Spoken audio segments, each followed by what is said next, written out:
안녕하세요. 구독자 여러분. 야담지도에 오신 것을 환영합니다. 야담지도 두 번째 이야기. 하늘마저 울려버린 슬픈 사랑, 죽어서도 약속을 지킨 사신각 시편, 지금 시작됩니다. 옛날 옛적. 바람조차 숨을 죽이던 전남 구례의 깊은 산골 마을엔 한 남자와 여인의 애달픈 사랑 이야기가 전해집니다. 그 마을에는 착하고 성실한 청년 도윤이 살고 있었습니다. 산을 넘고 들을 지나 약초를 캐며 병든 어머니를 돌보던 도윤은 어느 날 고요한 개울가에서 찬란한 햇살처럼 환하게 웃는 연하와 마주치게 됩니다. 꽃처럼 고왔지만 말보다 눈빛이 먼저 마음을 말하던 연하는 도윤과 매일같이 마을 어귀에서 마주쳤고 두 사람의 마음은 어느덧 서로에게 깊숙이 닿아 있었지요. 도윤, 우린 꼭 함께 할 거지요. 그럼 봄이 오면 우리 백년가약을 맺읍시다. 마을에 꽃이 피고 들녘마다 생명이 꿈틀거리는 봄의 따뜻한 기운 속에서 두 청춘 남녀의 혼례날이 잡혔습니다. 그들의 혼례날이 다가오자 마을은 기쁨으로 가득했습니다. 하지만 하늘은 그 행복을 시기했던 걸까요?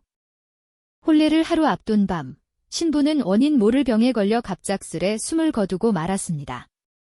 하룻밤 사이 모든 것이 무너졌습니다. 신랑은 망연자실했고 그녀를 품에 안고 하늘을 울부짖으며 통곡했습니다.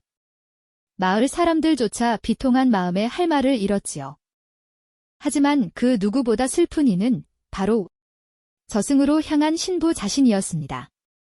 그녀는 저승에서의 발길을 멈추고 무릎 꿇고 옥황상제에게 간절한 마음으로 또 간절한 마음으로 절을 올리면서 눈물로 빌었습니다.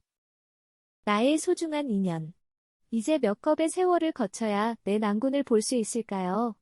아, 나의 낭군과 맹서한 약속.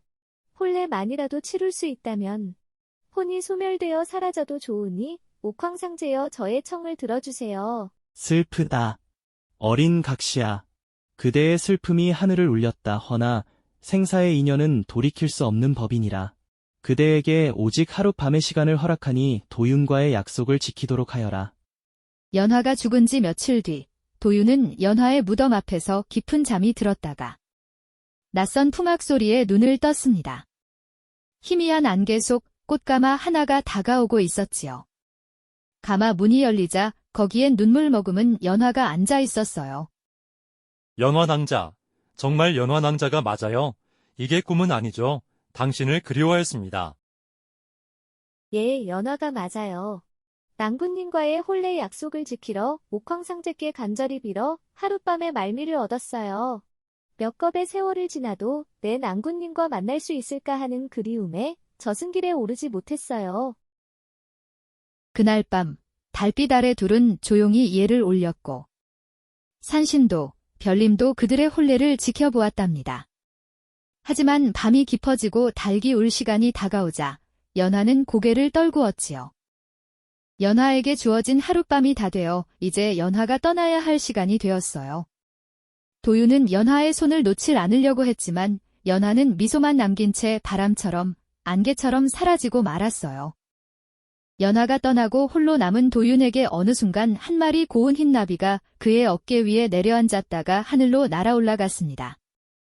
그날 이후 마을 사람들은 그 나비를 저승에서 환생한 연화, 사신각시라 불렀고 도윤과 연화의 혼례날마다 연화의 무덤에 항상 하얀 나비가 찾아왔습니다.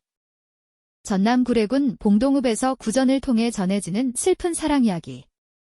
당신이라면 죽어서도 사랑하는 사람과의 약속을 지킬 수 있겠습니까? 좋아요.